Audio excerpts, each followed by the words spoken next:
I want to talk San Francisco 49ers. Let's do it. And you better have some good things to say. Well, I'm saying you're wearing a Niners jersey from Frank Gore, one of the best running backs in the NFL. He is the original inconvenient truth.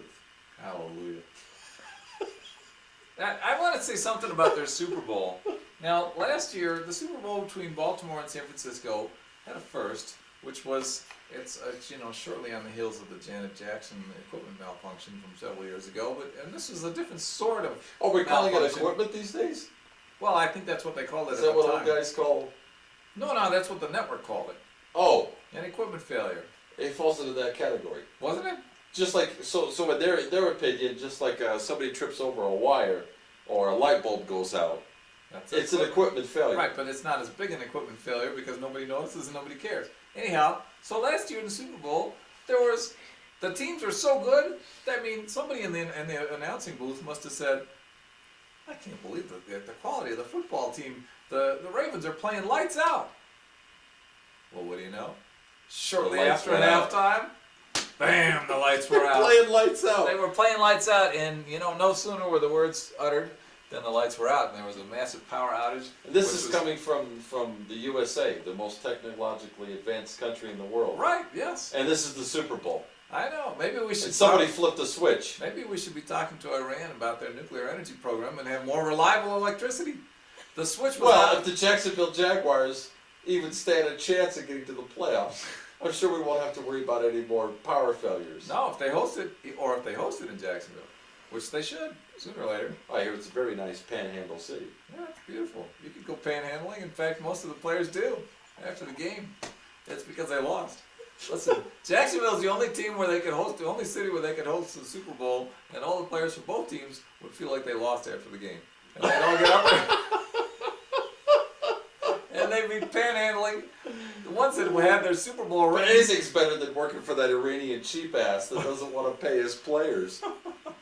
They got to remind him. Okay. I heard that the team had a players-only meeting, and they decided they were going to send a text message, an anonymous text message to the owner of the team, just to remind him of what the salary cap level was in the NFL, because the budget, Seriously. because the budget that the owner put together was like $30 million below the salary cap. He just wanted to save money. All right. Anyhow, Hence my comments. Hence your comments. They're very well. Right on target. Right. Right on target. Now, the Niners came back in the second. First of all, they were down 21-6 or something at halftime. Shortly after that, it was 28-6. If you want to win the Super Bowl, Niners, don't fall behind 28-6. Well, it was a nail biter for me. First piece of advice. It ended up being a nail biter, but they would have won going away if they hadn't given them a 22-point lead. So the lights came back on. The Niners came back onto the field. The Ravens physically were seen, their uniforms were seen running around on the field, but mentally I would say that the Ravens did not make it Were back they onto mentally the field. sluggish, Mickey?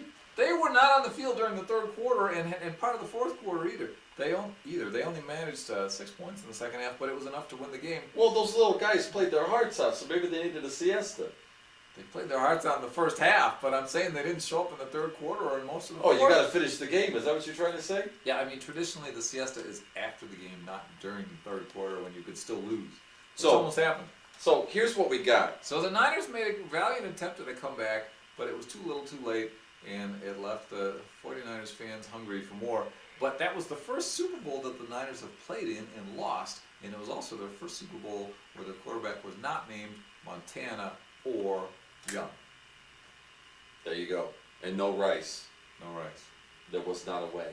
No. Does it make? Alex Smith goes to Kansas City. So they gave up on Alex Smith. They threw him under the bus, let's face it. He was their veteran quarterback. I've never seen, probably ever, a quarterback turn things around so quickly. Usually when a quarterback has a really bad season or two, that's it. They go to a second string somewhere, they get traded third string, whatever may happen. It's a dismal road from there on. But here's Alex Smith. Singletary, as good of a guy as he is, couldn't get the kid to play right.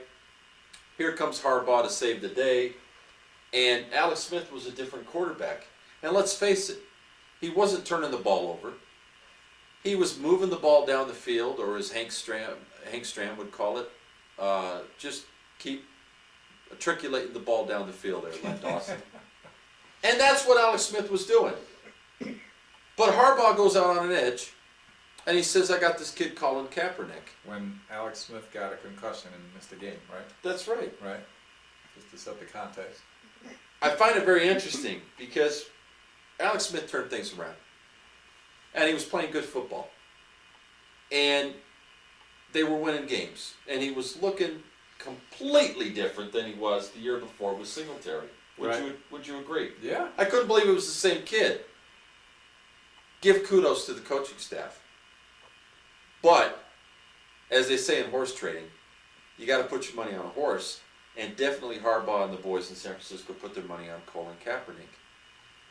Now, the offense is just as good as it was last year, but it's better. Vernon Davis is still there. Crabtree is still there. A lot of weapons.